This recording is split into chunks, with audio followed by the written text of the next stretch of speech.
ये सबसे बड़ी विपत्ति है और इसी को लोग सबसे बड़ा सुख मानते हैं। इसी को माया के कारण से उसी को सुख मान बैठे हैं, लेकिन वास्तव में वही सबसे बड़ी विपत्ति है। हम भगवान के कार्य में लगे रहें तो कोई विपत्ति कभी आ ही नहीं सकती। बोलो द्वारकाधीश भगवान की है। तो कहा कि भगवान की स्मृति समस्त विपत्तियों से मुक्त करा देती है, क्योंकि भगवान का गुणगान और भगवान की स्मृति है ही ऐसी कि उसके पास में से प्रकाश के पास में अंधेरा आता नहीं, रोशनी के पास में इसी प्रकार से भगवान के भजन के आगे कोई काम क्रोध लोभ मोह मत्सर आता नहीं। बोलो द्वारकाधीश भगवान की है।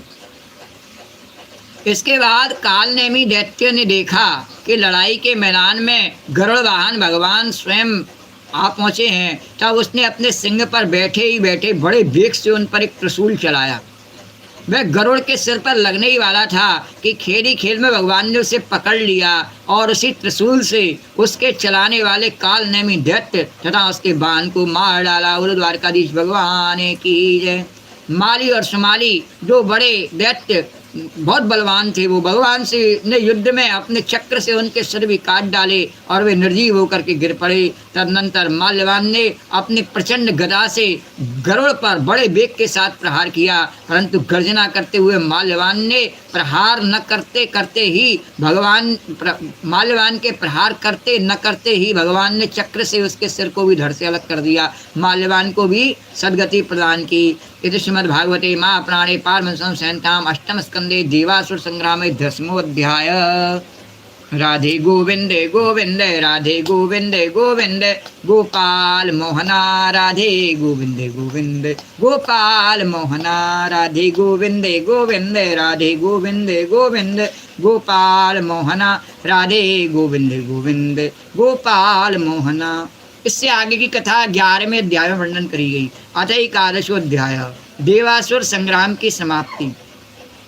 श्री शुकवाच अथोऽसुरा प्रत्युपलब्ध चेतसा परस्य पुंसा परयानुकंपया जगृर्भृशं शक्र समीरणादया तास्तान् रणे वैरभिसंहता पुरा तास्तान् रणे वैरभिसंहता पुरा।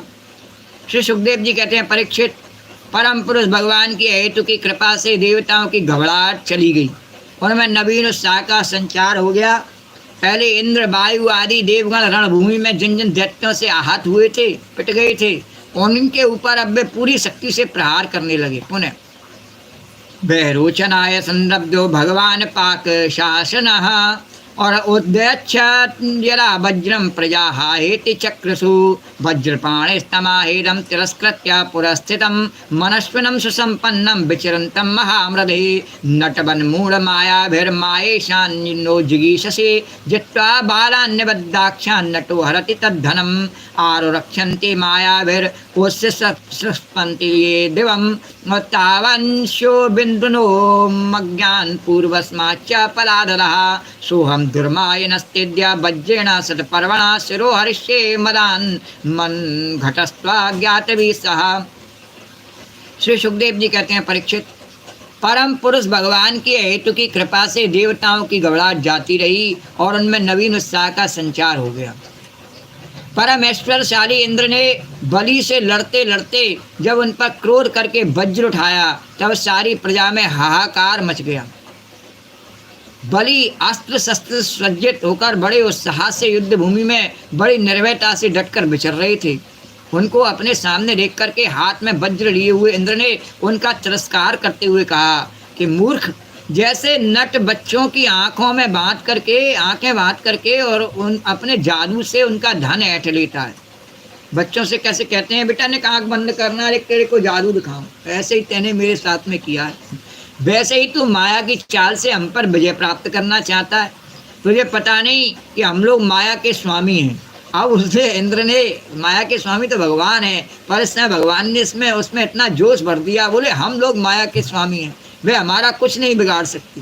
तो जो मूर्ख माया के द्वारा स्वर्ग पर अधिकार करना चाहते हैं, उसको लांग करके ऊपर के लोकों में भी धाक जमाना चाहते हैं, उन लुटेरे मूर्खों को मैं उनके पहले स्थान से भी नीचे पटक देता हूँ।